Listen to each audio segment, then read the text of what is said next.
Essa noite eu quero compartilhar com vocês uma palavra que fala sobre o cativeiro da ansiedade. E você sabe que isso que eu vou compartilhar com vocês não é somente um conhecimento puramente teológico ou apologético, é na verdade uma experiência de vida. E eu sei que o problema da ansiedade, se nós formos avaliar de uma maneira macro, é multifatorial. Ou seja, você não pode ter uma única visão ou não pode decidir uma única abordagem, porque o problema da ansiedade hoje ele é generalizado e mais do que isso, ele precisa de muitas mãos para que realmente nós possamos sair de uma situação como essas. Você sabe que nós temos, por exemplo, a medicina, e nós reconhecemos a importância e a relevância de um trabalho médico sensato, maduro, profissional, de intervenção clínica num quadro como esse. Nós também reconhecemos aqui a importância de um trabalho psicológico, comportamental, de alguém que vai ter uma abordagem que vai conseguir ajudar com que você tenha mecanismos para justamente administrar ou fazer a gestão do problema. Mas nesta noite eu quero ser bíblico, eu quero ser escritural. Como eu transitei por esse problema, como eu passei por esse problema, eu sei que eu encontrei na palavra de Deus, eu encontrei nas escrituras uma esperança ou um meio de conseguir sair desse ambiente em que eu estava trancafiado. Eu lembro que nada acontece por acaso e que são situações que nós vamos acumulando para que chegue num quadro como o que eu vivi, mas o fato é que realmente eu quebrei alguns padrões de equilíbrio, de sensatez na minha vida, e isso fez com que eu tivesse uma consequência pesada e drástica para a minha vida. E por que eu vou falar sobre o cativeiro da ansiedade justamente num culto de ceia? Você já vai entender, porque nós precisamos da ação da cruz nas nossas emoções e na nossa consciência, para que haja um toque sobrenatural do alto, para que de alguma maneira o Espírito Santo acesse esses lugares dentro de nós. Muitas vezes nós não soubemos e não temos como sair desta situação, e nós precisamos de uma intervenção divina, nós precisamos de uma ação miraculosa do Espírito Santo, nós precisamos que aquilo que o Senhor fez na cruz do Calvário realmente tenha um efeito prático nas nossas vidas, e é por isso que eu quero compartilhar com vocês. Eu lembro que eu estava trabalhando igual um louco. Eu lembro que nós passávamos horas aqui na sala de aconselhamento, coisas das 8 horas da manhã até o meio-dia, para casa almoçar, voltava às 2, ia para casa às 6, tomava um café e voltava para a igreja, e até às 11 da noite. Então nós atendíamos praticamente das 8 da manhã às 11 da noite. Naquela época nós também fazíamos um trabalho de assistência lá na comunidade terapêutica, o SOS Vida Jovem. Uma vez por semana eu e a pastora Esther, e durante algum tempo nós fomos acumulando muito trabalho, e nós não vigiamos, nós não priorizamos determinadas coisas, e por isso nós ultrapassamos o limite daquilo que nós dissemos que é uma vida normal. E eu realmente passei a administrar um problema, porque você começa a ver sintomas acendendo no seu painel, luzes no seu painel piscando, de que você está tomando um caminho tortuoso, um caminho complicado, um caminho de consequências negativas, mas você sempre acha que dá para ir mais um pouquinho, você acha que dá para empurrar um pouquinho mais com a barriga, você acha que dá para levar um pouco mais do jeito que está, e que isso é normal mesmo, e que todo mundo passa por isso, e esses sinais que você vai recebendo, você vai achando que eles não vão interferir em nada na sua vida, só que tudo aquilo que começa de uma maneira muito embrionária, e você não lida com responsabilidade, cresce e se transforma num grande gigante na sua caminhada, e mais tarde aquilo que você não mata, vai tentar matar você. Aquilo que você não resolve, de alguma maneira vai te desgovernar. Aquilo que você não lida com o enfrentamento e você empurra com a sua barriga, mais tarde você vai ter que tocar naquela situação de uma forma muito mais intensa, de uma forma muito mais real, e isso vai te demandar todo o esforço. Era uma segunda-feira, eu tinha acordado depois de ter participado de um culto no domingo, e eu lembro que eu acordei como se eu tivesse levado um susto, e eu estava como se eu tivesse colocado o dedo na tomada e estava levando um choque de 220.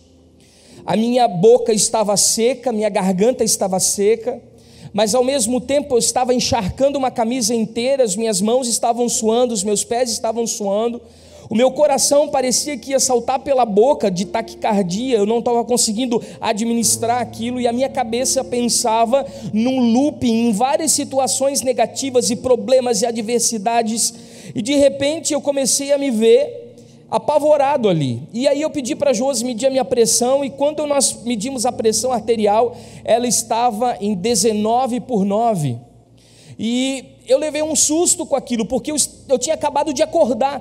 Como alguém que estava dormindo acorda num susto como esse, como se você estivesse descendo a montanha russa do Beto Carreiro?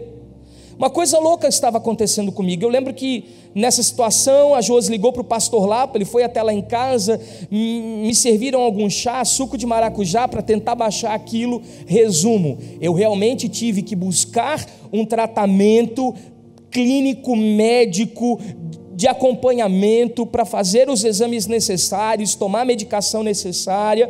Eu estava desenvolvendo o que eles chamam de síndrome da fadiga crônica, e mais do que isso, eu estava tendo o que eles chamam de transtorno de ansiedade generalizado. E imagine que para um pastor ligado à área da libertação e da cura interior, e que ensinou tantas pessoas a terem equilíbrio emocional e saírem de determinados cativeiros espirituais, agora eu estava lidando na minha vida com uma situação que eu não conseguia controlar, não conseguia administrar. E eu também tive que correr para um psicólogo, fazer terapia, busquei um psicólogo cristão, um bom profissional que fez as orientações adequadas, que fez o acolhimento adequado, mas eu gostaria de nessa noite falar aquilo que o Espírito Santo tem a dizer à igreja. Eu gostaria de falar com vocês aquilo que a Bíblia nos fala sobre a ansiedade. Eu gostaria de compartilhar com vocês aquilo que as Escrituras me ensinaram de como eu deveria sair dessa situação. Volto a dizer, as outras áreas, elas não são menos importantes, elas foram de fundamental relevância no meu processo de cura, mas o que definiu a minha saída desse estágio foi justamente o contato e a relação que eu tive com as Escrituras e com a palavra de Deus. Sabe que de uma coisa interessante, os pesquisadores dizem que de cada 2 pessoas, uma vai desenvolver transtorno generalizado de ansiedade, ou transtorno de ansiedade generalizado. Então imagine com que tipo de igreja nós vamos ter que lidar daqui a algum tempo. Isso, inclusive para os pastores aqui da casa, precisa ser uma demanda. Você precisa ler mais a respeito, se dedicar mais a respeito, porque cada vez mais nós vamos receber pessoas atormentadas e em cativeiros emocionais e espirituais ligados a um processo de ansiedade. E nós vamos precisar abraçar essas pessoas e ter uma resposta a cada uma delas sobre como sair dessa circunstância, de como sair dessa situação. E você sabe que os índices também são alarmantes em relação ao Brasil, porque dizem que o Brasil é o primeiro do ranking nas Américas em relação à ansiedade e o 5º em relação à depressão. Então nós teremos uma igreja daqui a alguns anos com sérios problemas emocionais. E o que nós temos a dizer? De que maneira nós vamos abordar esse problema? Como nós vamos abraçar essas pessoas que estão chegando? Porque este é um grave problema que nós precisamos estar preparados para lidar e para abraçar. Então, queridos, quando nós avaliamos a Bíblia, nós descobrimos que a ansiedade ela tem um fundo espiritual. Repita isso comigo: a ansiedade, ela não é um problema da alma. A sua origem é no espírito. Então, quando eu lido com a ansiedade, eu não posso lidar somente no aspecto psicológico, social. Eu preciso entender esse indivíduo como um ser espiritual, como um sacerdote em desequilíbrio, como alguém que se desconectou em algum momento daquilo que Deus está propondo para esse tempo, alguém que se desviou daquilo que o Senhor pensa sobre uma vida plena no Espírito. Então, ansiedade é um problema de origem espiritual. Então, nós precisamos ouvir o que as Escrituras têm a dizer sobre isso. E eu gostaria de falar sobre a palavra ansioso. Repita comigo: ansioso. É interessante que a palavra ansioso, ela tem um único significado, ela quer dizer dividido.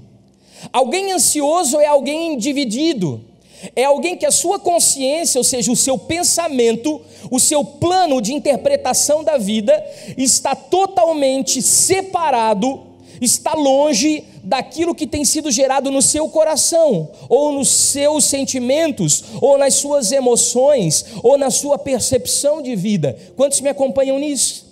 Então, estar dividido é justamente quebrar a harmonia que deveria existir entre um pensamento equilibrado e entre emoções saudáveis. A sua mente e o seu coração estão separados e, portanto, não conseguem trabalhar de comum acordo. Eu não sei se você já teve essa experiência, mas parece que o seu pensamento pensa uma coisa e os seus desejos querem outras. Ou seja, os seus sentimentos e as suas emoções estão por uma via, estão tomando um lado, e o seu pensamento está tomando um lado completamente oposto, e você não consegue fazer a convergência, a unificação, você não consegue trazer para um eixo, você não consegue trazer para um trilho, porque estão completamente separadas. Então, estar ansioso é estar dividido. E sabe de uma coisa, eu quero que você abra sua Bíblia comigo, Êxodo capítulo 6 e versículo 9. Êxodo 6 e 9 traz uma interpretação para nós que é bastante relevante. E eu gostaria que você lesse comigo a partir do versículo 2. Êxodo 6 e 2. Diz assim: falou mais Deus a Moisés e disse: eu sou o Senhor. E eu apareci a Abraão, a Isaque e a Jacó como Deus Todo-Poderoso, mas pelo meu nome, o Senhor, não lhes fui perfeitamente conhecido. E também estabeleci o meu concerto com eles para dar-lhes a terra de Canaã, a terra das suas peregrinações, na qual foram peregrinos. E também tenho ouvido o gemido dos filhos de Israel, os quais os egípcios escravizaram, e me lembrei do meu concerto. Portanto, dize aos filhos de Israel: eu sou o Senhor, e eu vos tirarei de debaixo das cargas dos egípcios.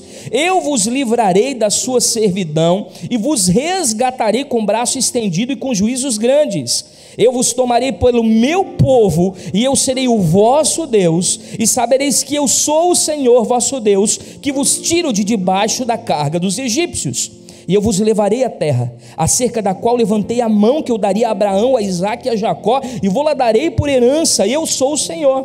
Desse modo falou Moisés aos filhos de Israel. Mas olha só aqui, gente: mas eles não ouviram Moisés, por causa da ânsia de espírito e da dura servidão. Repita assim comigo: ânsia de espírito e dura servidão. Imagine o que é isso. O povo de Israel estava cativo, escravo no Egito. Tinha aprendido apenas a produzir tijolos e comer sopa de cebola. Estavam sendo escravizados, mortos, estavam sendo castrados, roubados na sua liberdade, de sol a sol, produzindo para Faraó, debaixo das cargas dos egípcios. E agora o Deus Todo-Poderoso se levanta em favor deles e diz: olha, sabe o que eu tenho para vocês? Uma terra que mana leite e mel. Eu tenho lugares aprazíveis, lugares de delícia, lugares de realização, lugares de plenitude, onde vocês serão abençoados. Eu vou vos arrancar das mãos dos egípcios, eu vou dar para vocês a liberdade, vou dar para vocês uma terra de conquista, e vocês vão avançar, desenvolver, progredir, vocês vão alcançar lugares inimagináveis.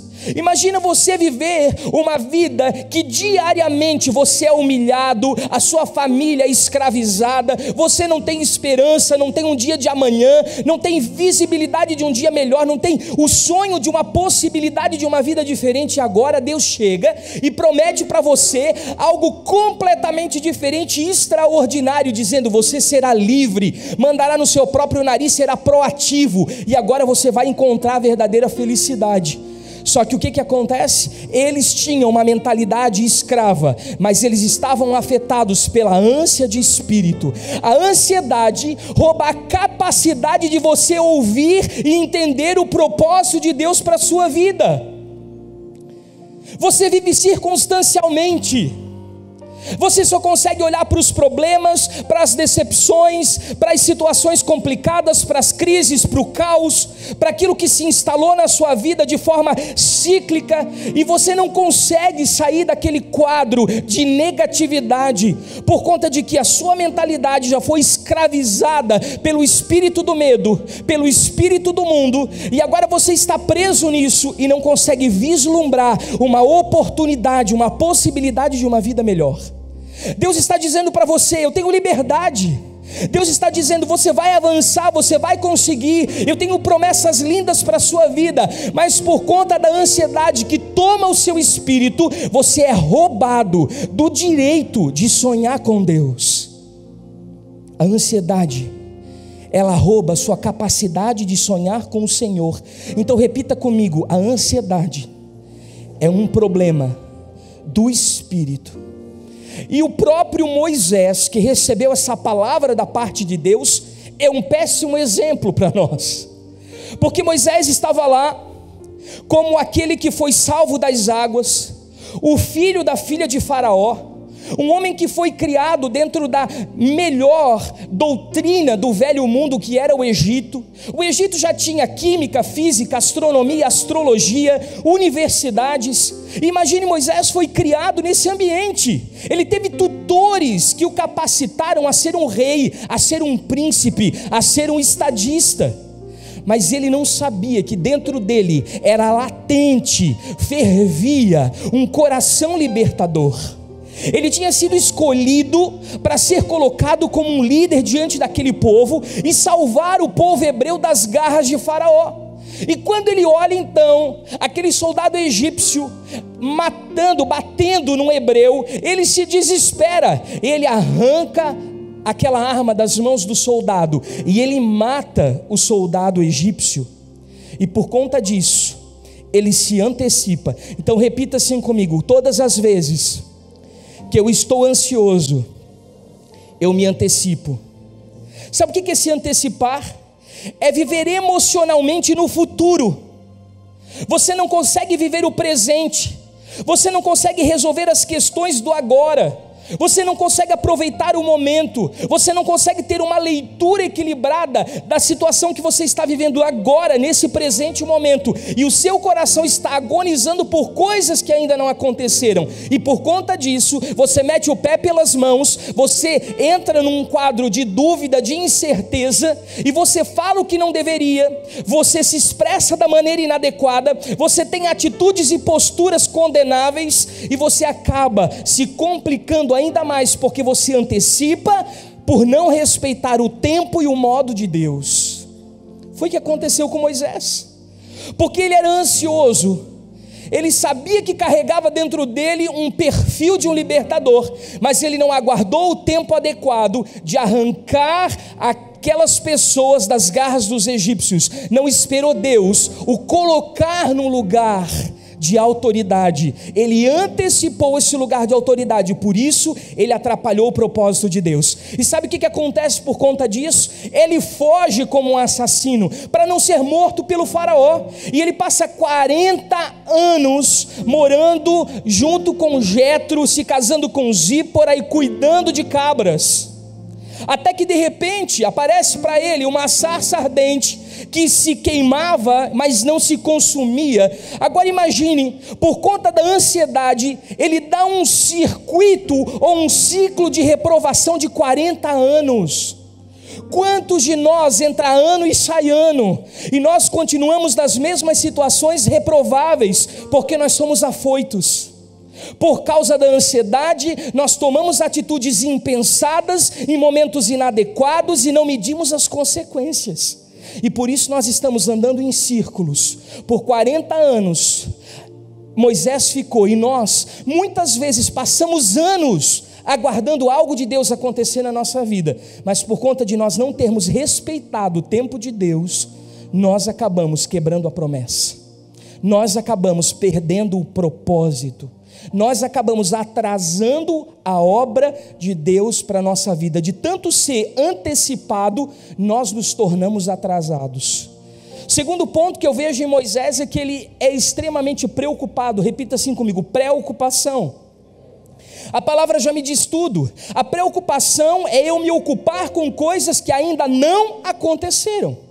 É eu colocar o coração em coisas que ainda estão por vir. É eu sofrer por antecipação. É eu não alcançar um lugar de espera, de aguardo, de paciência. E por conta disso eu também acabo atrapalhando o processo de Deus, porque Moisés, ele fica tão perturbado com a morte daquele egípcio que ele foge por 40 anos. Ele se preocupa porque o que Faraó vai fazer contra mim? O que vai acontecer comigo agora? Qual é a consequência do meu erro? Eu fiz algo que eu não deveria. E ele começa a se preocupar, e por conta disso ele foge do propósito. Sabe o que a preocupação faz conosco? Nós procrastinamos as nossas responsabilidades. Nós não enfrentamos o que temos que enfrentar. Nós vamos criando fugas e desculpas para não assumir aquilo que é nosso por direito, e nós vamos construindo subterfúgios para não encarar a realidade, porque vai se gerando no nosso coração um receio de viver aquilo, e como aquilo é algo negativo para você, você evita, vai fugindo daquilo. E por fim, Moisés ele foge para o deserto, para não ser pego por Faraó. Repita assim comigo: o terceiro e último estágio da ansiedade é o medo. E o medo é um espírito que encontra uma legalidade na nossa vida para tomar posse das nossas atitudes e do nosso pensamento.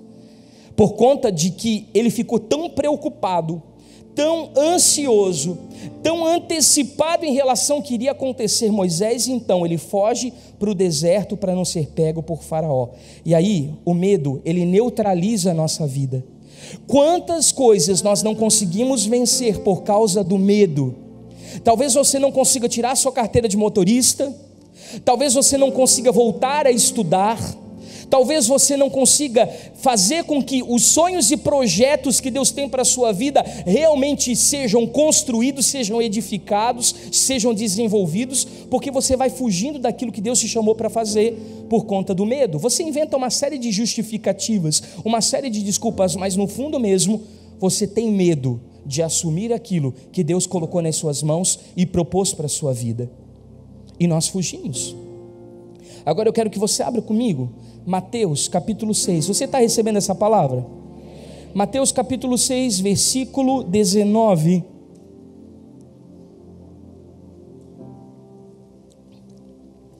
Para mim essa é a carta magna de Jesus contra a ansiedade, justamente porque essas palavras elas são do Cristo. E eu quero ler com você porque existem 4 pontos importantes aqui nesse texto, que eu quero trabalhar com vocês nessa noite, para que vocês me acompanhem nesse raciocínio. Mateus capítulo 6, versículo 19 diz assim: não ajunteis tesouros na terra, onde a traça e a ferrugem tudo consomem, e onde os ladrões minam e roubam. Mas ajuntai tesouros no céu, onde nem a traça nem a ferrugem consomem, e onde os ladrões não minam nem roubam. Porque onde estiver o vosso tesouro, ali também estará o seu coração. A candeia do corpo são os olhos, de sorte que se os seus olhos forem bons, todo o seu corpo terá luz. Porém, se os seus olhos forem maus, o seu corpo será tenebroso. Se, portanto, a luz que há em ti são trevas, quão grandes serão tais trevas? Ninguém pode servir a 2 senhores, porque há de odiar um e amar o outro, e se dedicar a um e desprezar o outro. Não podeis servir a Deus e a Mamon. Por isso vos digo, não andeis ansiosos quanto à vossa vida, pelo que haveis de comer, pelo que haveis de beber, nem quanto o vosso corpo, nem o que haveis de vestir. Não é a vida mais do que o mantimento, e o corpo mais do que a vestimenta? Olhai para as aves do céu, que não semeiam nem cegam, nem ajuntam em celeiros, e o vosso Pai Celestial as alimenta. Não tendes vós muito mais valor do que elas? O qual de vós poderá em todos os seus cuidados acrescentar um côvado à sua estatura? E quanto ao vestuário, por que andais solícitos? Olhai para os lírios do campo, como eles crescem, não trabalham nem fiam. E eu vos digo que nem mesmo Salomão em toda a sua glória se vestiu como qualquer um deles. Pois se Deus assim veste a erva do campo, que hoje existe e amanhã lançada no forno, não vos vestirá muito mais vós, homens de pequena fé? Não andeis, pois, ansiosos, dizendo: que comeremos, ou que beberemos, ou que vestiremos, porque todas essas coisas os gentios procuram. De certo, vosso Pai Celestial bem sabe que necessitai dessas coisas. Mas buscai primeiro o reino de Deus, a sua justiça, e todas as demais coisas vos serão acrescentadas. Você pode aplaudir a Jesus por essa palavra? Que texto glorioso, que carta de consolação, que expressão de cuidado de Cristo com o nosso coração. Mas aqui ele fala de 4 situações específicas desse texto. A primeira coisa que gera ansiedade no nosso coração, sem dúvida, é o ter. Você sabe que eu estudei marketing por algum tempo, e existe uma modalidade do marketing que pega as pessoas justamente naquilo que elas gostariam, porque elas veem o outro usar. Deixa eu explicar mais ou menos como é que isso funciona. Tem alguém que você se referencia, ou que você se inspira, que é para você um modelo inspirador. E essa pessoa está usando uma determinada camisa, um determinado sapato, anda com um determinado carro. E aí quando você olha para essa pessoa e a vê vestindo tal roupa, comendo em determinados restaurantes, andando com determinados carros, existe dentro do seu coração uma necessidade de ter aquilo que o outro tem. E olha como isso tem piorado um pouco mais, porque isso tem se agravado hoje, porque nós estamos vivendo dias de mídias sociais. Então as pessoas, elas entram no Instagram, entram no Facebook, e elas começam a ver as pessoas que são para ela inspiração, comendo em determinados restaurantes, comprando determinados carros, entrando em determinadas lojas e comprando determinadas roupas, e isso vai criando dentro de você uma angústia, porque você gostaria de ter aquilo e não pode. Se gera no seu coração uma insatisfação, se gera no seu coração uma espécie de ganância, uma inquietação, porque você olha para a sua vida e você não vê algo parecido com aquilo que você gostaria. E sabe de uma coisa? Isso é uma bobagem tão grande, porque tudo o que aparece nas redes sociais é, sem dúvida alguma, fake. Por quê? Porque tudo é editado.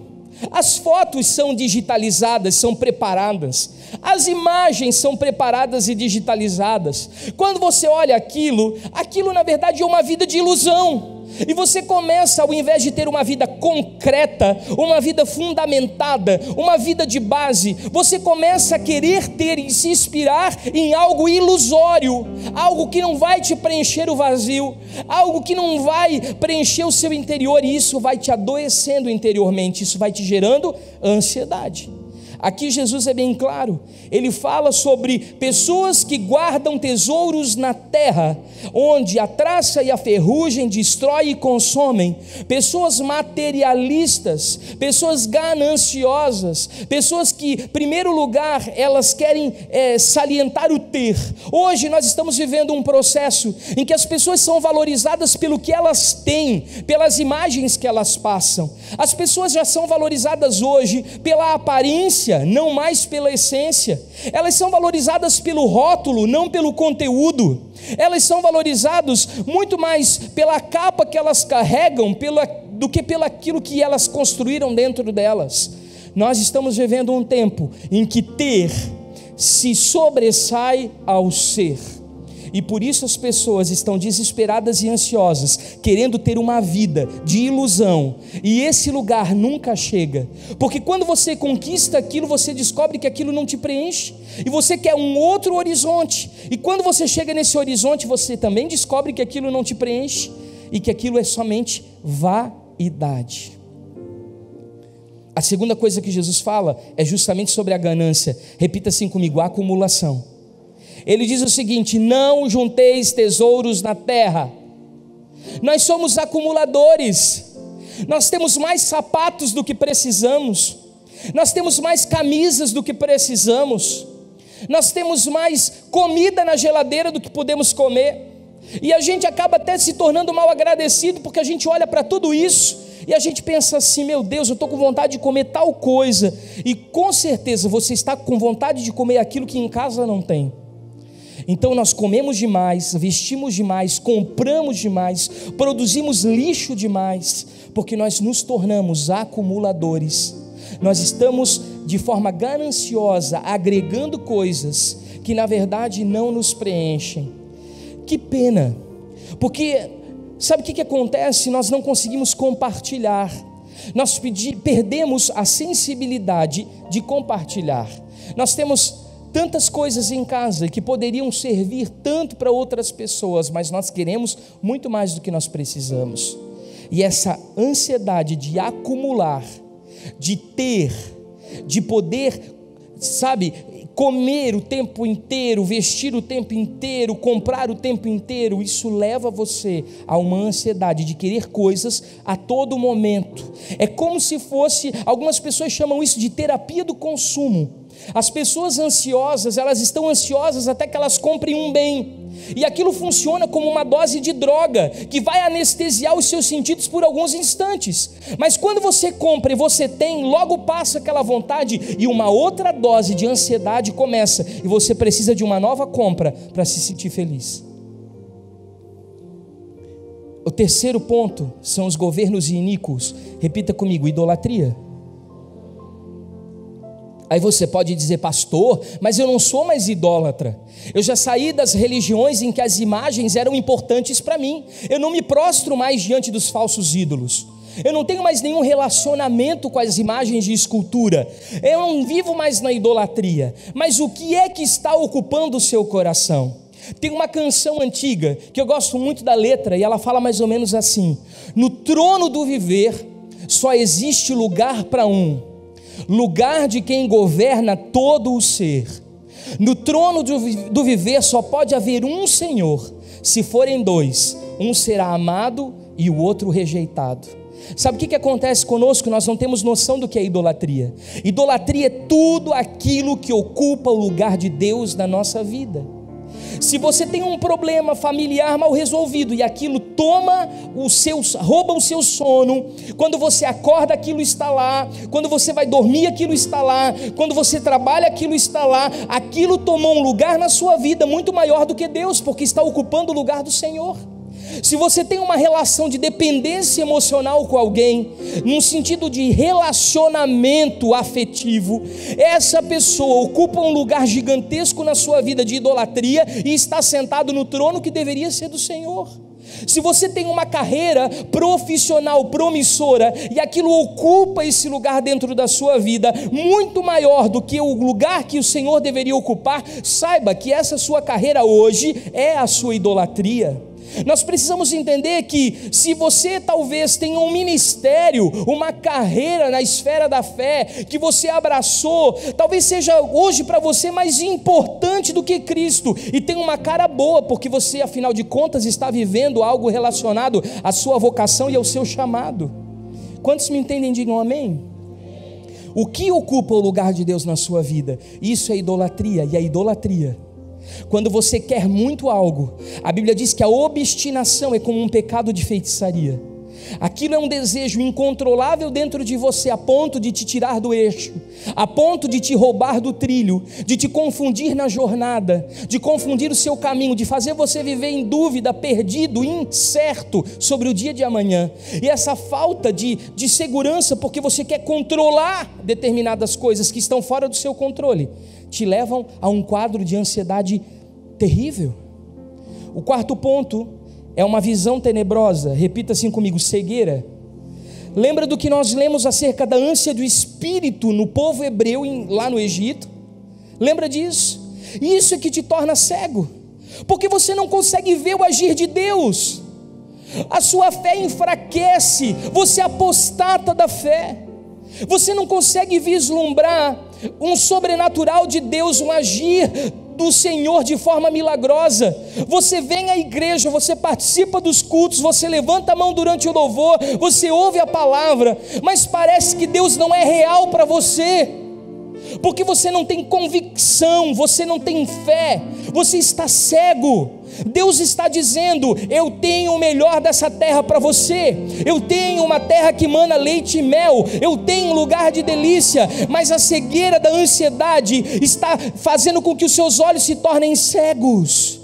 Então, se os seus olhos forem bons, ou seja, se você olhar a vida de uma forma abençoada, grata, se você olhar para a vida, sabe, com o coração aberto, entendendo que Deus está te dando possibilidade de realizar grandes feitos dentro do propósito, se todos os dias quando você acorda, você encontra o Senhor te abraçando, em todos os momentos você enxerga bem a vida, então todo o seu corpo vai bem. Agora, se você tem uma visão negativa acerca das pessoas, acerca das coisas, sabe, só o que sai da sua boca são palavras de blasfêmia, palavras de murmuração, palavras de engano, se os seus pensamentos são constantemente perturbados por coisas, sabe, doentias, nocivas, tóxicas, então o seu corpo será trevas. Nós muitas vezes perguntamos: como é que eu estou sentindo fisicamente a ansiedade? Como é que eu chego a ficar trêmulo? Como é que eu não consigo controlar os batimentos cardíacos? Como é que a minha pressão sobe? Como é que a minha respiração fica ofegante? Por que eu transpiro tanto? Essa sudorese são coisas que eu não consigo controlar. Eu estou nervoso, estou fora de mim. Por que o meu corpo sente? Porque os seus olhos não são bons. Porque se seus olhos forem bons, todo o seu corpo terá luz, a luz da palavra de Deus, a luz do Senhor sobre nós, a luz que nos faz enxergarmos, sabe, novas possibilidades. Esse texto diz: não se preocupe com o dia de amanhã, basta cada dia o seu mal. Sabe o que vai acontecendo conosco? Nós vamos vivendo por antecipação problemas que ainda não aconteceram, e nós vamos represando problemas. Obviamente você tem acompanhado na mídia o que aconteceu lá em Brumadinho, infelizmente aquela catástrofe, onde nem todas as pessoas sumidas ainda foram encontradas. Mas você viu o que faz uma represa que está guardando rejeitos e dejetos e não tem estrutura para dar suporte? Você viu a quantidade de lama que destruiu e dizimou toda uma cidade.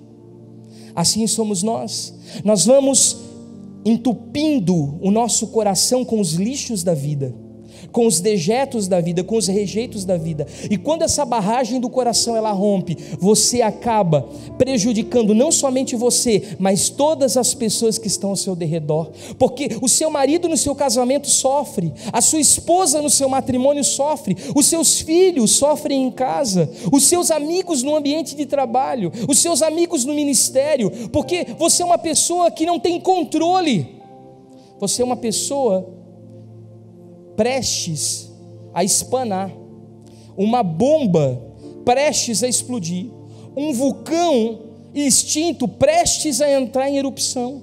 A qualquer momento explode algo dali, porque nós vamos represando e nós não conseguimos conter. E infelizmente eu preciso interpretar essa palavra. Repita assim comigo: eu não posso andar ansioso, cada dia tem o seu mal. Isso quer dizer que eu posso viver irresponsavelmente? Claro que não. Até inclusive tem alguns livros de autoajuda que trazem lá um termo chamado carpe diem, né? Que é aproveite cada momento da vida.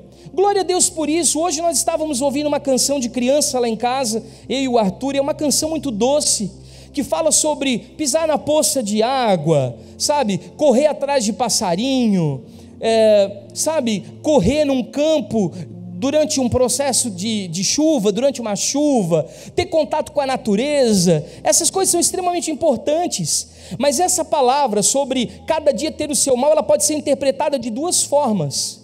Você pode entender assim, viva circunstancialmente sem medir as consequências, mas entenda de uma coisa: toda consequência sua vai gerar escolhas.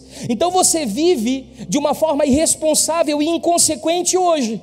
Você faz o que dá na telha, que afinal de contas, cada dia tem o seu mal. Você não mede os seus atos. Isso é irresponsabilidade, isso é indolência, isso é omissão e negligência com a vida. Não é isso que Deus quer. Mas tem um outro lado dessa moeda que eu preciso entender. Eu preciso entender que Deus quer que eu viva o hoje, entendendo que o hoje é uma oportunidade rara de construir o amanhã. Então tudo aquilo que Deus der nas minhas mãos para fazer, eu preciso fazer com dedicação, com zelo e com excelência, porque isso vai construir um futuro promissor e abençoado para mim. Porque, sabe, eu fui visitar um hotel que nós vamos realizar o retiro para empresários agora em 2019. Eu fui visitar um hotel e de vez em quando eu faço umas coisas de criança, né? E eu estava lá com a moça que estava apresentando toda a estrutura e tinha um lago lindo. Eu peguei uma pedrinha e joguei no lago, né? E sabe quando a pedra cai, ela vai gerando o que no lago? Ondulações. É assim a vida. Tudo que você faz gera ondulações. Todas as suas atitudes vão gerar ondulações. E onde é que essas ondas vão dar? Essas consequências, elas precisam ser administradas. Então eu preciso o quê? Apreciar. Repita assim comigo: contemplação. Porque Deus nos ensinou isso. Quando você lê Gênesis, a Bíblia diz que Deus fez todas as coisas e viu que era bom. Quando cada coisa era construída em cada um dos dias, a Bíblia diz que Deus olhava, Deus se inspirava, Deus contemplava a criação das suas mãos e Ele dizia, e viu Deus que era bom. Ou seja, nós precisamos ter algo na nossa vida que venha nos dar prazer. Tem muita gente que fica o dia inteiro no WhatsApp vendo gatinho, o dia inteiro no WhatsApp vendo meme, o dia inteiro no WhatsApp vendo piada, e não faz nada produtivo. Você sabe que existe uma pesquisa que nós utilizamos o nosso celular cerca de 4 horas por dia em média.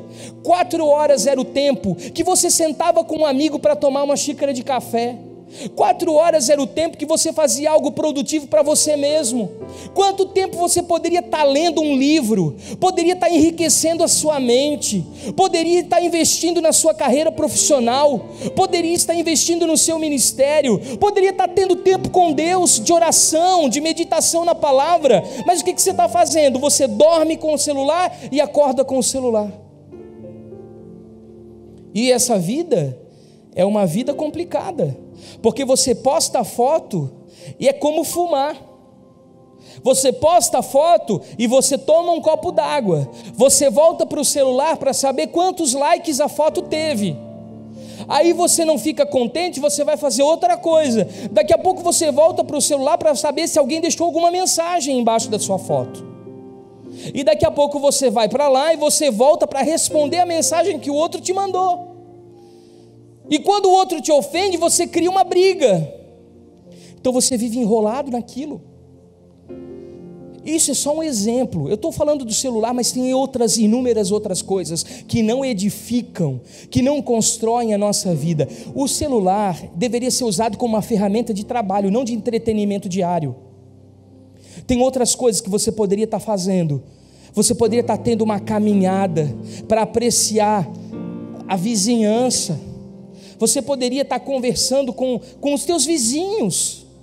Tem gente que nem conhece quem mora do lado, justamente porque vive uma vida doente, uma vida de trevas, uma vida complicada.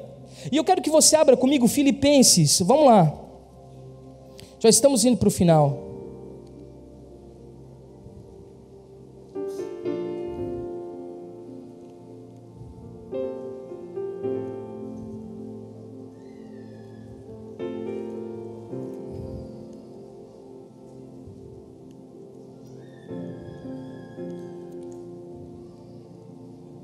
Filipenses, capítulo 4,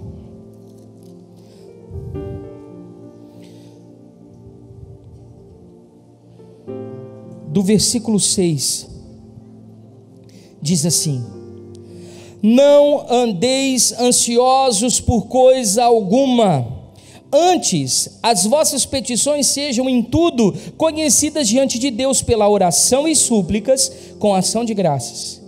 E a paz de Deus, repita comigo, a paz de Deus, que excede todo o entendimento, guardará os vossos corações e os vossos sentimentos em Cristo Jesus. Quanto ao mais, irmãos, tudo que é verdadeiro, tudo que é honesto, tudo que é justo, tudo que é puro, tudo que é amável, tudo que é de boa fama, se há alguma virtude, se há algum louvor nisso, pensai. O que também aprendestes e recebestes e ouvistes e vistes em mim, isso fazei. E o Deus de paz, repita comigo, Deus de paz, este será conosco. Agora imagina aqui comigo, Paulo está falando para ninguém andar ansioso, correto? Ele recebe a visita de um camarada amigo dele, e ele vai usar esse camarada como um correio, porque essa carta vai ser enviada aos filipenses. Então olha só o que ele faz, ele escreve aos filipenses, mas você sabe em que situação Paulo escreve isso? Sobre ansiedade.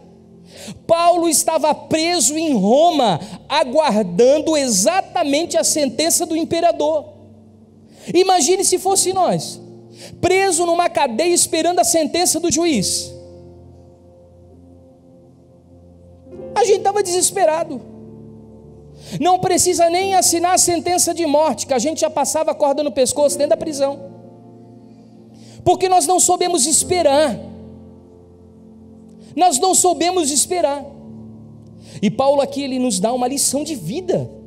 O camarada está preso, aguardando em Roma o imperador decidir acerca da sua vida, e ele escreve: não andeis ansiosos. Então repita assim comigo: ansiedade não é o mal do século. Porque, gente, todo mundo diz: a ansiedade é o mal do século, a ansiedade é o mal do século. Aqui eu vejo, a carta aos Filipenses foi escrita há quase 2000 anos. Já tinha crente ansioso naquela época, ô crentalhada.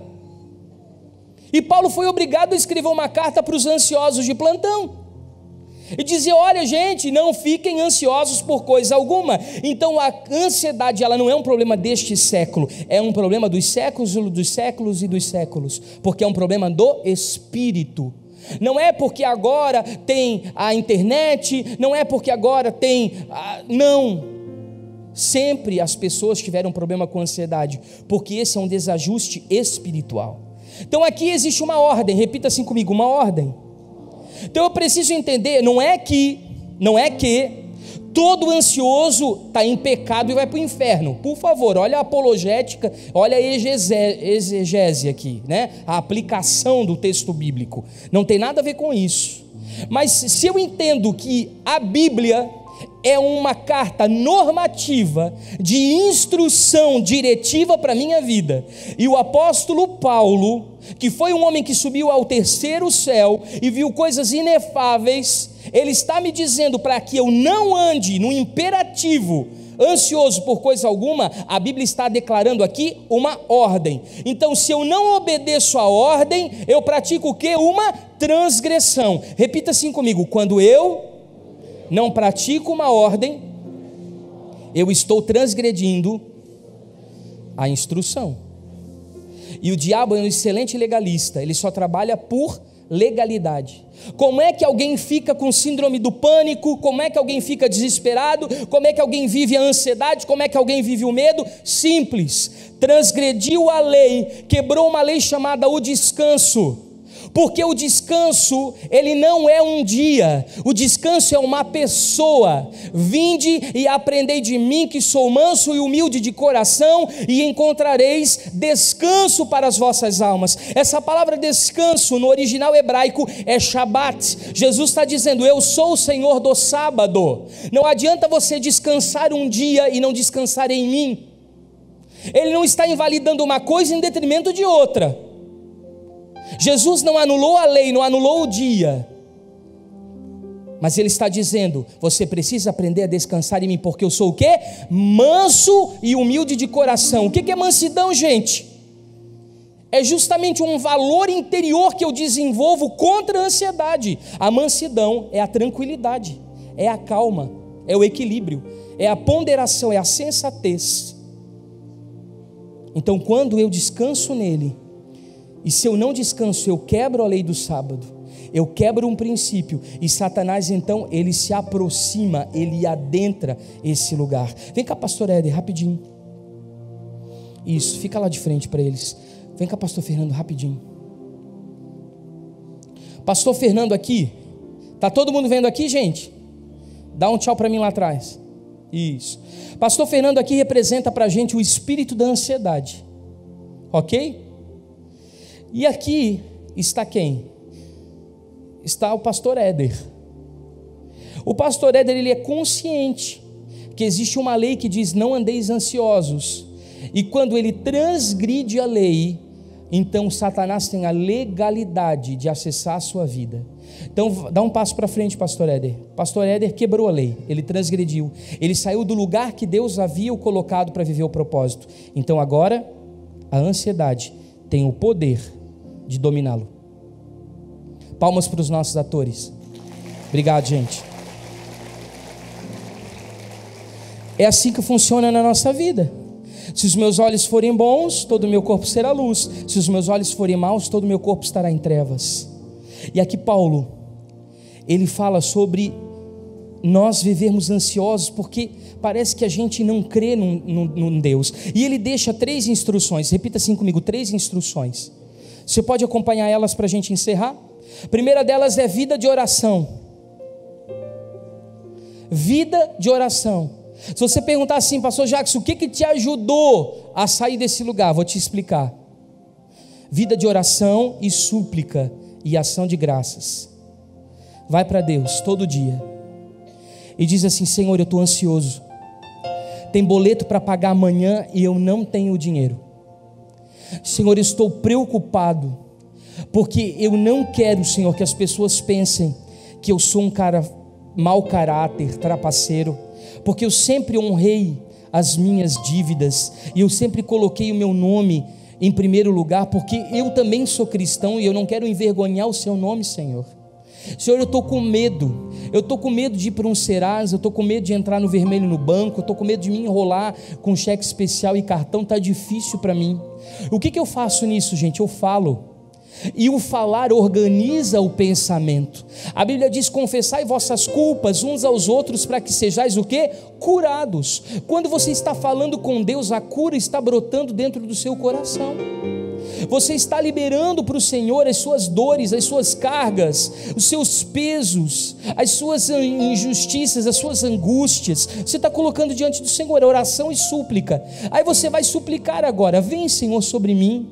Me ajuda, Senhor, a entrar num lugar de equilíbrio, de sensatez, a botar minha vida em ordem. Me ajuda, Senhor, a entrar num lugar em que eu vou conseguir usufruir daquilo que o Senhor tem para mim. E começa agora a declarar em gratidão, repita comigo, ação de graças. Pai, eu sei que o Senhor tem para mim coisas lindas. Você começa a dizer: sabe aquele filho que está te deixando ansioso porque está fora dos caminhos do Senhor? Você não vai blasfemar contra ele. Você vai chegar diante do Senhor em oração e vai começar a dizer: Senhor, o meu filho é uma bênção, o meu filho é uma semente piedosa, o meu filho é marcado pela mão do Senhor, o meu filho, ele tem um chamado lindo, e eu sei que no tempo adequado o Senhor vai trazê-lo de volta, porque nenhuma palavra que o Senhor libera é em vão. E eu quero te agradecer, Senhor, eu quero te agradecer por todas as circunstâncias que eu tenho vivido, porque a oração, ela ajuda a aliviar o coração. Repita assim comigo: a oração ajuda a aliviar o coração. Então aqui fala o seguinte: que o Deus de paz guardará o vosso coração. Você consegue colocar a mão no seu coração? Repita assim comigo: a paz de Deus vai inundar o meu coração. Meu irmão, quando você está ansioso, preocupado e começa a orar, a paz que excede todo o entendimento, ela entra em você e ela ocupa todo esse espaço vazio e manda a preocupação embora, manda a antecipação embora, manda o medo embora. Ela vai curando o seu coração, vai curando as suas emoções, vai curando os seus sentimentos, vai curando a sua consciência, seus pensamentos, seus desejos, suas vontades, vai colocando tudo de novo em equilíbrio e em ordem. A paz de Deus que excede todo o entendimento, não a paz que o mundo dá, não a paz momentânea, não a paz passageira, mas uma paz que é uma constante na nossa vida. Aquela paz que as pessoas vão olhar para você e vão dizer: meu Deus, mas essa pessoa, se fosse eu na situação dela, eu já estava me descabelando, eu estava arrancando o cabelo da cabeça. Como é que essa pessoa pode estar tão tranquila, tão equilibrada, se o mundo está caindo na cabeça dela? Simples, ela tem uma vida de oração. Esse é um lugar que nós não podemos abandonar. Esse é o lugar que nós precisamos nos dedicar. A segunda coisa, repita assim comigo: ocupar o pensamento com aquilo que é justo. Aí a Bíblia diz assim: pensai nas coisas que são do alto, pensai nas coisas que são de cima, pensai nas coisas que são do céu. Tudo que é justo, tudo que é verdadeiro, tudo que é bom, tudo que é santo, tudo que provém de Deus, você tem que pensar. Mas a nossa cabeça é atormentada por coisas lá de fora, né? Mesmo sem querer você decora. Quer ver uma coisa? O nome dela é Jennifer. Eu encontrei ela onde? Eu sei que você sabe, no Tinder.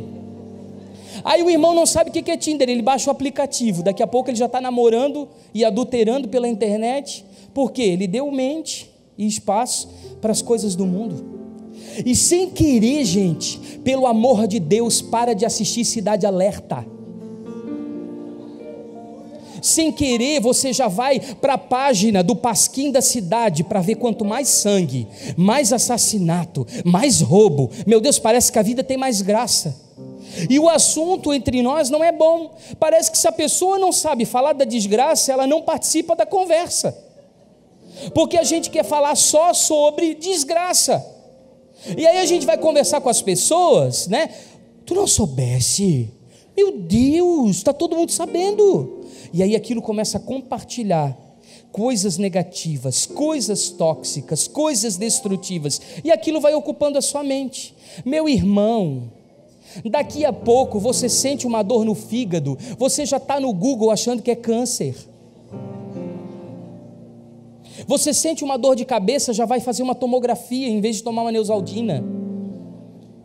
Por que você faz isso? Porque nós estamos tão bombardeados que qualquer coisa pode ser uma coisa absurdamente horrível, que a gente não consegue mais pensar nas coisas que são do alto.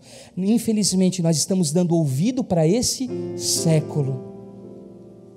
Olhe para a pessoa que está ao seu lado e diga assim: pare de dar ouvidos para esse século. Meu irmão, a palavra de Deus precisa engolir a mentira de Satanás. A palavra de Deus precisa engolir a mentira de Satanás. Nós precisamos ter um fundamento que é Cristo, inabalável, na nossa vida, valores do reino, uma essência de princípios que reúnem os pré-requisitos do reino de Deus.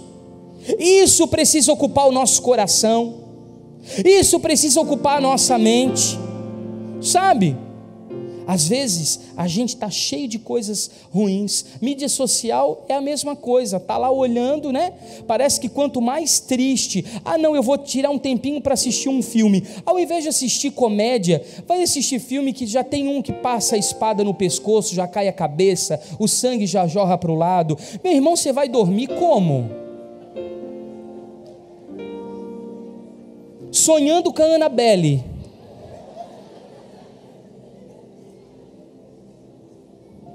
Nós estamos ocupando o nosso coração e a nossa mente com coisas destrutivas. E sabe o que vai acontecendo com a gente? Olha que sério isso aqui, gente.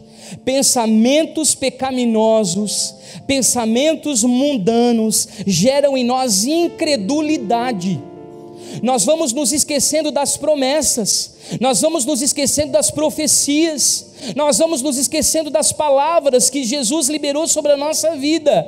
E sabe o que acontece? Nós perdemos o fundamento de debaixo dos nossos pés e nós começamos a entrar num quadro de apostasia, nós enfraquecemos na fé.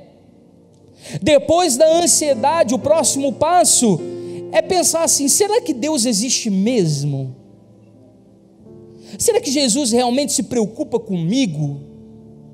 Será que isso tudo é verdade? E terceiro, repita assim comigo: praticar. Paulo diz assim para os filipenses: aquilo que de mim ouvistes e de mim vistes, isso fazei. Sabe o que está acontecendo conosco? Hoje a gente gasta mais tempo com coisas que não edificam do que com grandes projetos. Meu irmão, aí dentro tem dom, tem talento, tem capacidade, tem criatividade, tem coisas grandes dentro de você, E ao invés de gastar o seu tempo para fazer coisas que vão marcar uma geração, que vão deixar um legado para o futuro, que vão movimentar a vida das pessoas, você perde o seu tempo com coisas que não edificam. Paulo fala o seguinte: não adianta você só saber da palavra, você tem que praticar aquilo que eu orei aqui, no momento da oração, da ação de graça, da súplica. Aquilo que eu disse: Senhor, eu não vou engolir a mentira do mundo, o engano de Satanás, eu vou viver segundo a tua palavra. Eu tenho o que? O terceiro passo que? Praticar. Eu tenho que colocar em prática na minha vida. Isso tem que ser uma verdade na minha existência. Isso tem que mudar o meu destino. Isso tem que mudar o meu comportamento. Não pode ser uma falácia. O evangelho não é uma teoria, não é as palavras lançadas ao vento. Isso transforma a vida do homem. Isso modifica a estrutura de vida. Quantos recebem isso no seu coração?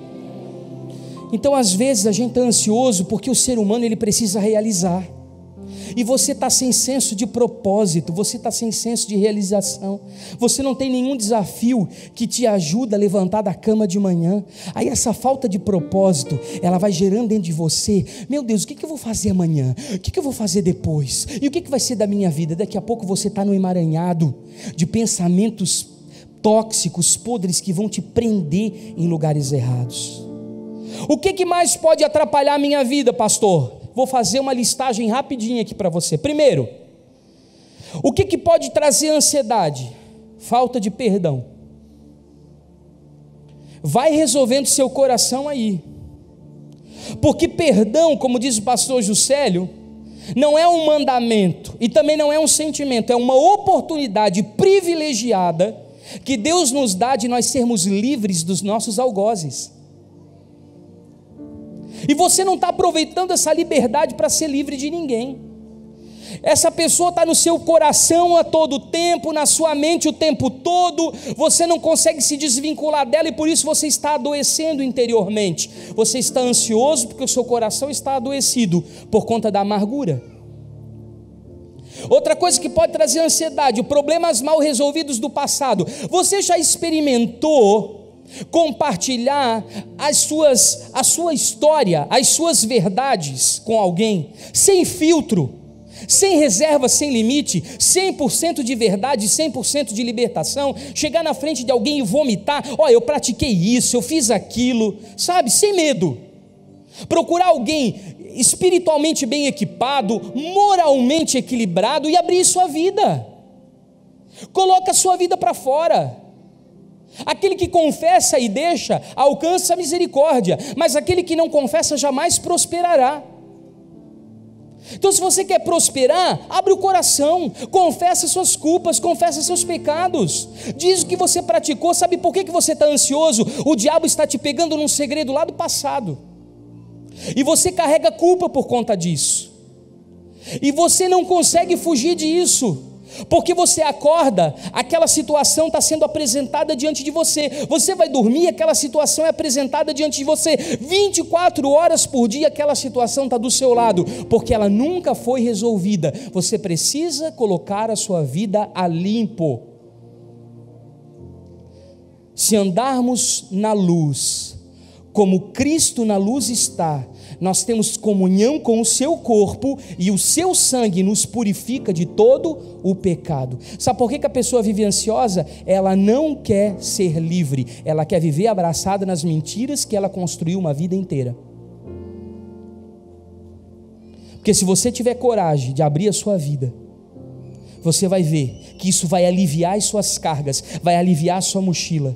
Outra coisa que pode acontecer: problemas com paternidade. Repita comigo: paternidade. Vou contar para vocês uma situação lá de casa. Nós tínhamos viajado, o Arthur tinha 2 provas, muito material para estudar, E aí chegou um dia lá, que era uma prova de inglês sou eu que estudo, tinha mais ou menos umas 10 páginas, com muito conteúdo para estudar, e eu disse: olha, Arthur, nós vamos fazer provinha, a gente vai fazer simulado, papai vai tomar de você, e a gente vai conseguir resolver essa situação, amém? Amém, pai, vamos lá.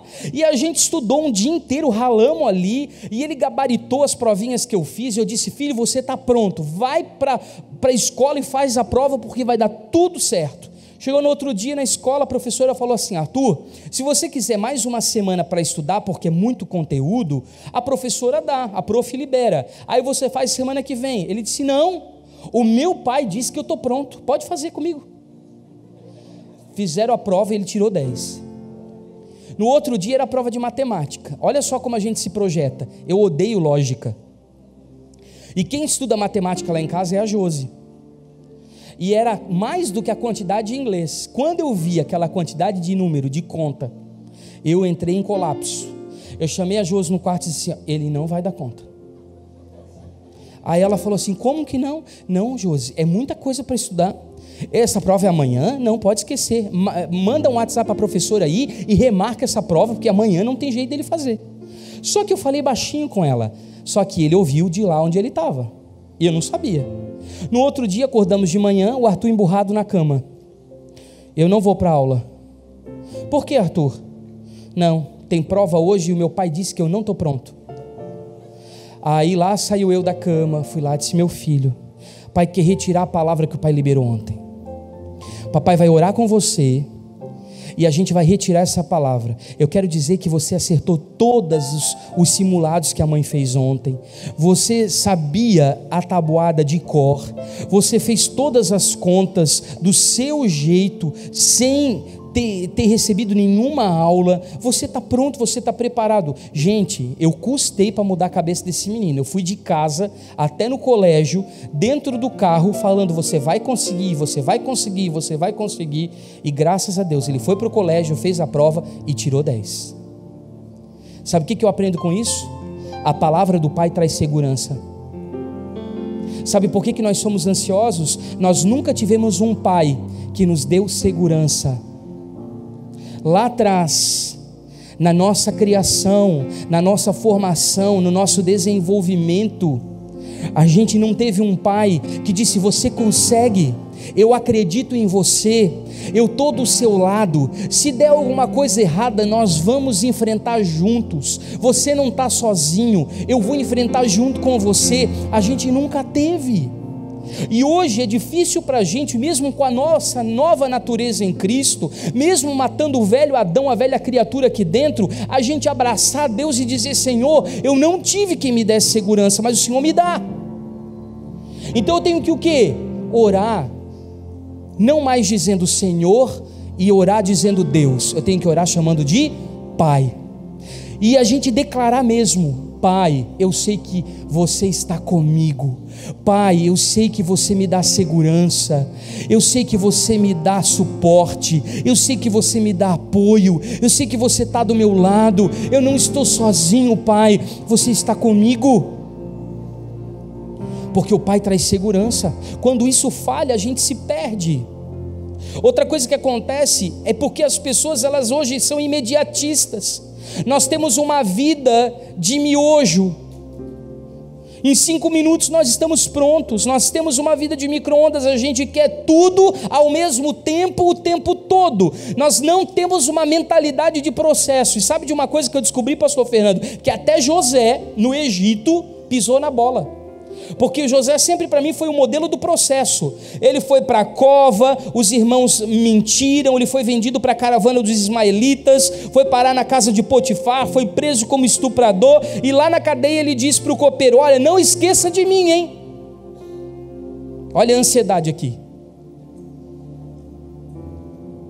A ansiedade apareceu. E o que Deus faz? O cara esquece dele. Porque Deus trata a nossa ansiedade, o quê? Gerando paciência, gerando mentalidade de processo. Deus é um Deus processual.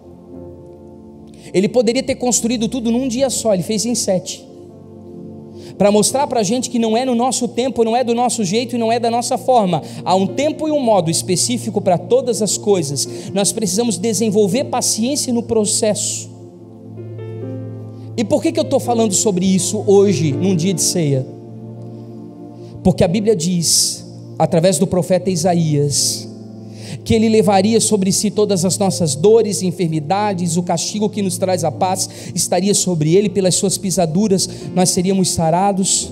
Mas quando o próprio Cristo, Ele recita Isaías falando sobre o Espírito, porque o Espírito do Senhor está sobre mim, porque me ungiu para pregar as boas novas, e Ele começa a dizer, no final Ele diz assim, porque eu vim para os quebrantados de coração, e eu descobri que a palavra ansioso, que quer dizer dividido, é a mesma palavra para quebrantado, que quer dizer dividido. Quebrantado é uma pessoa dividida, sentimentos e emoções em desconformidade com a consciência. Então nós podemos entrar num lugar na cruz e acessar o Espírito que está sobre nós e dizer, Senhor, me livra da ansiedade, arranca de mim a preocupação e o medo. Senhor, eu estou adoecendo, eu estou acabando com o meu casamento, eu estou acabando com a vida dos meus filhos, eu estou acabando com a minha família, eu estou acabando com o ministério, estou acabando com a empresa, porque eu sou ansioso, eu estou em desequilíbrio, eu estou fora de controle, e eu não sei onde é que isso vai dar, mas eu preciso da tua ajuda nesta noite. E eu quero pedir que você que foi tocado por essa palavra, fique de pé. Você que se identificou com essa palavra, fique de pé. Isso. Isso. Eu gostaria que você fechasse os seus olhos, que você colocasse a mão sobre o seu coração. Eu já quero pedir que os irmãos que vão nos ajudar a servir a ceia viessem aqui.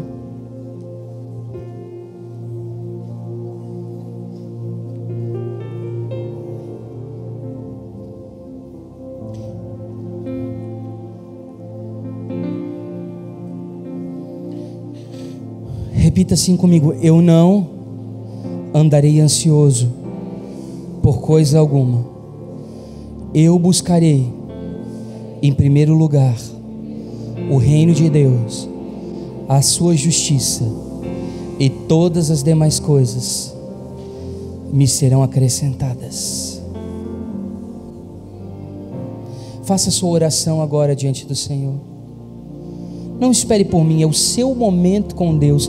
Existe aqui uma graça de cura, e o Espírito Santo está alinhando o seu pensamento com as suas emoções e seus sentimentos.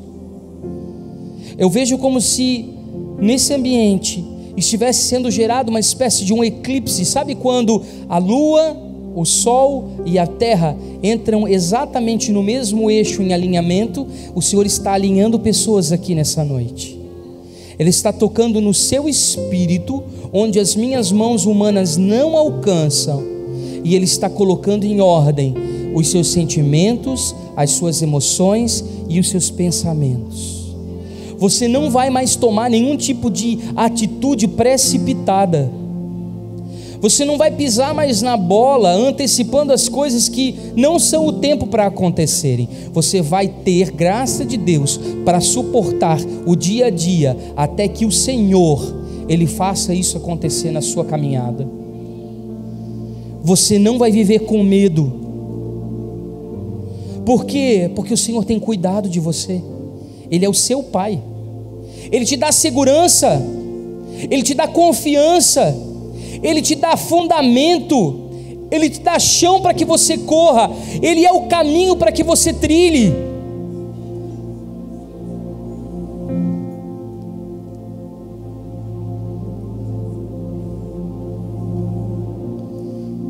Comece a orar e comece a dizer: Pai, sabe essa oração que eu ensinei agora para vocês sobre petição e súplica? Comece a fazer isso, treine agora, diz assim: Pai, eu não consigo controlar isso que está dentro de mim, Pai, eu não consigo controlar meus sentimentos, minhas emoções, meu pensamento, eu estou entrando em colapso, eu já estou em desespero. Pai, me ajuda. E depois que você fizer isso, comece a agradecer. Pai, eu te agradeço porque eu sou um crente equilibrado, eu tenho saúde emocional, eu tenho desejos controlados, eu tenho sentimentos saudáveis, eu tenho emoções curadas, porque eu tenho o teu Espírito, e eu não serei mais um quebrantado de coração, eu não serei mais alguém dividido. A Bíblia diz que o quebrantado de coração não desprezará o Senhor. Olha que lindo, gente. O abatido e o contrito, o abatido e o quebrantado não desprezará o Senhor. Se você buscá-lo nessa noite com toda a sua força, com todo o seu entendimento, você encontrará um lugar de arrependimento no Senhor. Diga: Senhor, eu quebrei a tua lei, eu entrei em transgressão, eu ultrapassei os limites, eu quebrei as regras, e por isso estou sofrendo, mas a partir de hoje eu faço um concerto contigo, eu entrarei nesse lugar, e eu sei que o Senhor irá me levar para um lugar de saúde, em nome de Jesus. Amém? Irmãos, vocês podem todos ficar de pé. Aliás, todos sentem, por gentileza. Nós vamos passar agora com o vinho e com o pão, e à medida que você for recebendo, você vai ficando de pé. Nós vamos pedir para o Ministério de Louvor entoar algumas canções de adoração ao nosso Deus, para que você vá tendo esse tempo. Não distraia, fique fixo nessa mensagem de hoje. O Senhor está retirando algumas pessoas de determinados cativeiros nessa noite. O Senhor está livrando você de determinados cativeiros nessa noite. O Senhor está tocando o seu córtex cerebral, o Senhor está tocando o seu lobo cerebral, o Senhor está tocando todas as áreas do seu cérebro, o Senhor está tocando todas as áreas do seu sistema nervoso central. O Senhor está vindo com o seu sangue e fazendo uma asepsia, tirando tudo que é tóxico de dentro de você, para equilibrar a sua mente e o seu corpo. Por isso, nesse momento, vai pegando o vinho, vai pegando o pão, e não se disperse, não saia desse ambiente. Amém?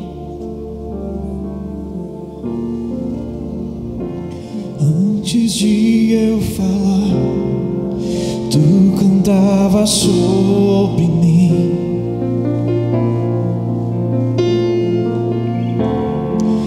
Tu tens sido tão, tão bom pra mim.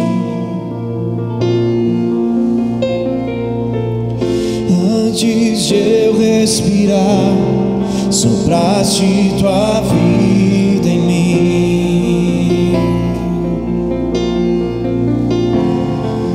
Tu tens sido tão, tão bom pra mim. Oh, impressionante, infinito, ousado amor de Deus. Oh, que deixa as 99 só pra me encontrar. Não posso comprá-lo, nem merecê-lo, mesmo assim se entregou. Oh, impressionante, infinito, ousado amor de Deus.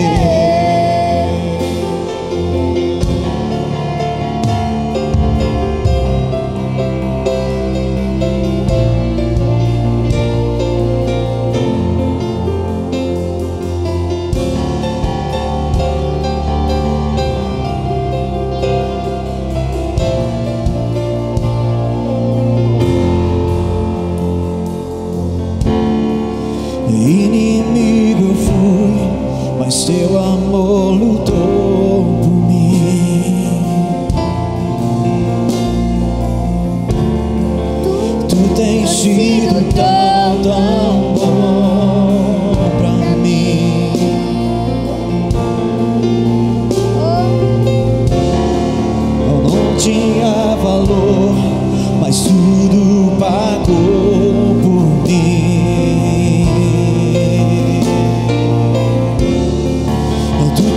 sido tão bom pra mim.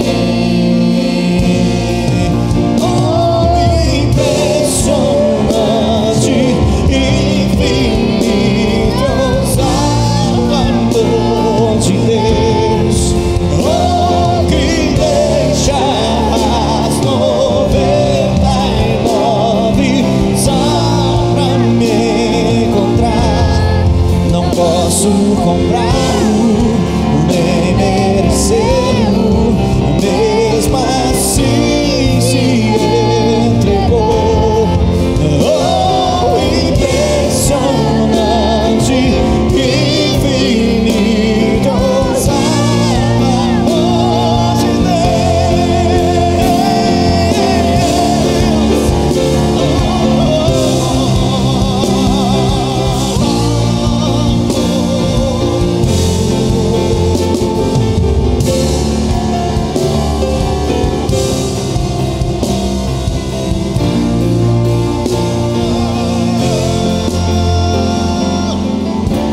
Traz luz para as sombras, escala montanhas pra me encontrar.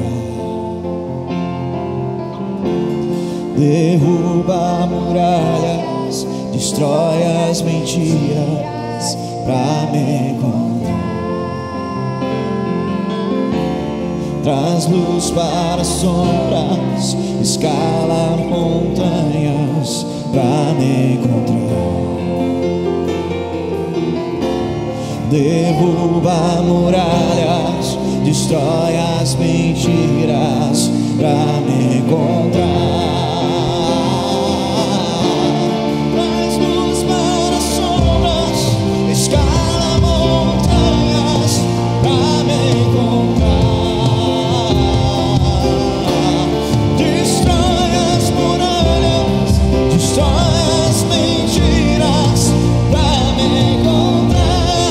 Não posso comprá-lo, nem merecê-lo, mesmo assim se entregou. Oh, impressionante, infinito, ousado amor de Deus.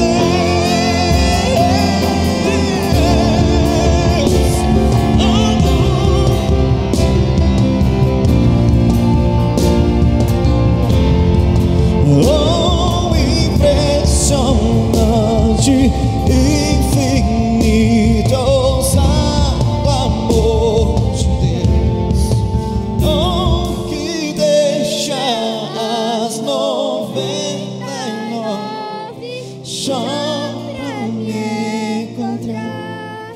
Não posso comprá-lo, nem merecê-lo, mesmo assim se entregou.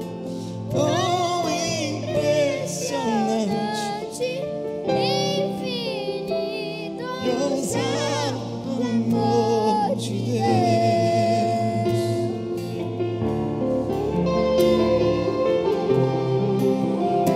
Enquanto nós estávamos adorando, eu lembrei do texto bíblico que fala sobre o caminho de Emaús, que aqueles dois homens estavam ansiosos, eles estavam preocupados, eles estavam com medo do futuro incerto. Imagine, eles estavam pensando: o que vai acontecer conosco?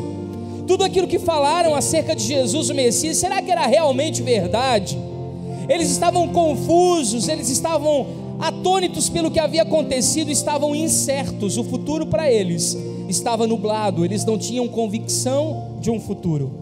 Mas de repente, quando Jesus entrou na casa e ceou com eles, os seus olhos se abriram de toda a cegueira espiritual, e eles então tiveram convicção de que quem estava com eles era Cristo ressuscitado, o Messias.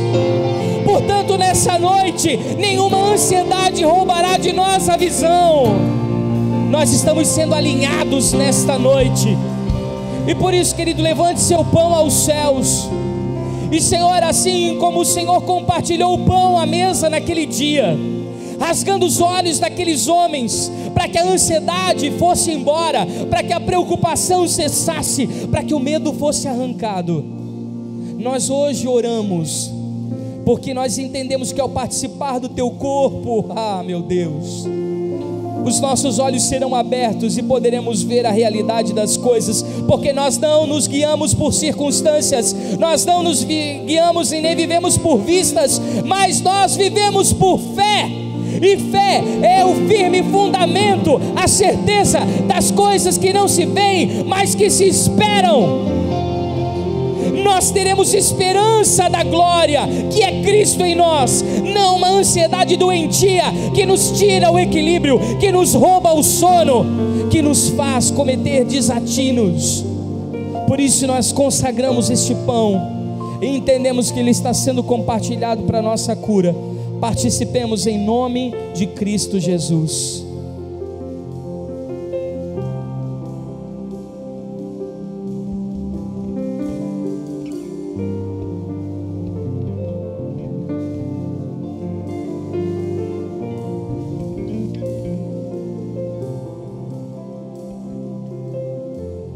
Levante seu cálice.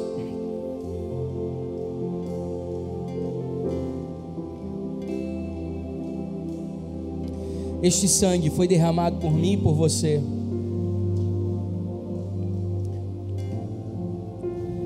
Se teve alguém que foi tentado em todas as coisas, foi Jesus. Você acha que o Getsemane não foi uma crise de ansiedade generalizada?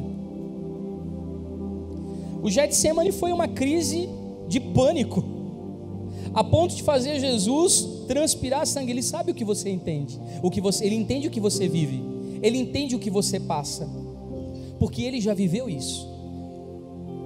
Ele não pecou, ele não transgrediu, porque ele soube viver cada etapa do processo da sua vida, e por isso este sangue foi derramado por cada um de nós. Deixa eu falar algo para vocês muito importante. Jesus, antes de derramar o sangue na cruz, ele derrama no jardim,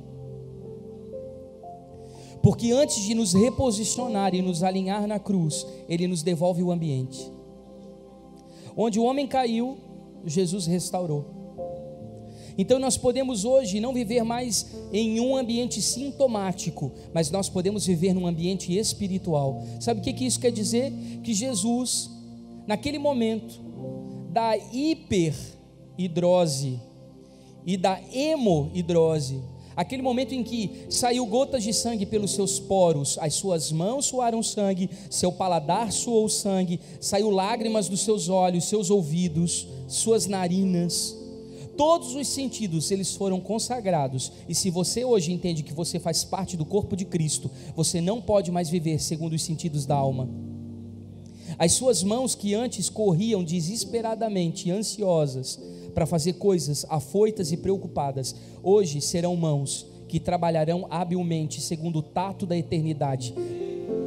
Os seus olhos, eles não serão mais olhos que se guiarão segundo as circunstâncias, mas serão olhos proféticos, olhos que enxergarão além das probabilidades e das possibilidades, olhos que serão alargados para enxergar o pleno conhecimento da verdade, a sabedoria de Deus. A sua boca, ela não vai mais falar desesperadamente sobre o medo, sobre circunstâncias, sobre situações do dia a dia, não. A sua boca será usada para decretos e sentenças proféticas que mudarão destinos. As suas narinas, elas perceberão o doce aroma suave do incenso da adoração. Ou seja, todos os seus sentidos hoje não são mais os seus, mas são hoje da sua nova identidade, um corpo coletivo chamado o corpo de Cristo. Você não terá mais leituras sobre uma perspectiva humana e natural, mas você terá uma leitura sobrenatural da vida. O Senhor está te arrancando da terra e te levando para um lugar na eternidade. Por isso, levante aos céus o seu copo, o seu cálice, e agradeça. Senhor, muito obrigado pelo teu sangue que foi derramado, porque ele me dá acesso a realidades espirituais que a minha carne, ela não experimentaria de outro jeito. eu quero, Senhor, estar contigo, e eu hoje recebo em mim a cura completa que o teu sangue proporcionou na cruz do Calvário. O teu sacrifício expiatório, vicário, me possibilita uma nova realidade de vida. Em nome de Jesus, participe.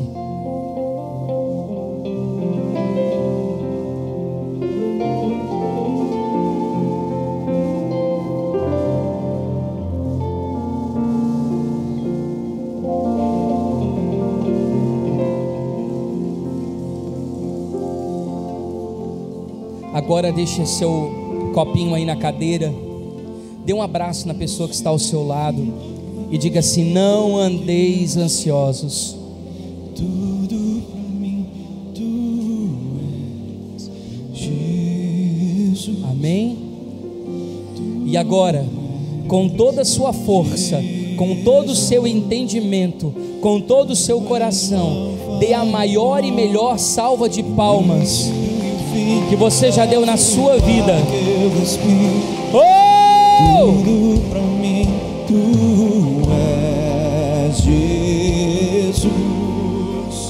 Tu és Jesus. Tu és o Alfa e o Ômega, o início e o fim. És o ar que eu respiro. Tudo pra mim, tu és.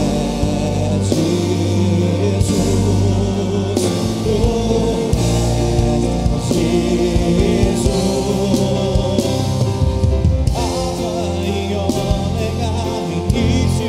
fim, tudo pra mim, tudo pra mim.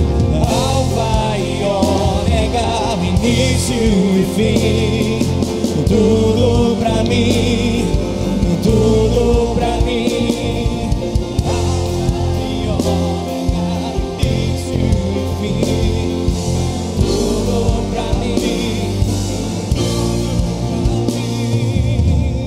Aleluia! Levante suas mãos ao alto. Senhor, muito obrigado por esta noite de libertação. Nós escolhemos, conscientes, de maneira responsável, a sair do cativeiro da ansiedade e usufruirmos da liberdade que só o Senhor pode dar. A partir de hoje, nós começaremos uma nova etapa, uma nova temporada na nossa vida, em que nós vamos crer nas promessas, no propósito de um lugar que emana leite e mel. Nós estamos sendo livres da mentalidade escrava e da ânsia de espírito, em nome de Jesus. Abrace o máximo de pessoas que você puder e abençoe esse irmão que está do seu lado. Oh, vão em paz, que Deus vos abençoe.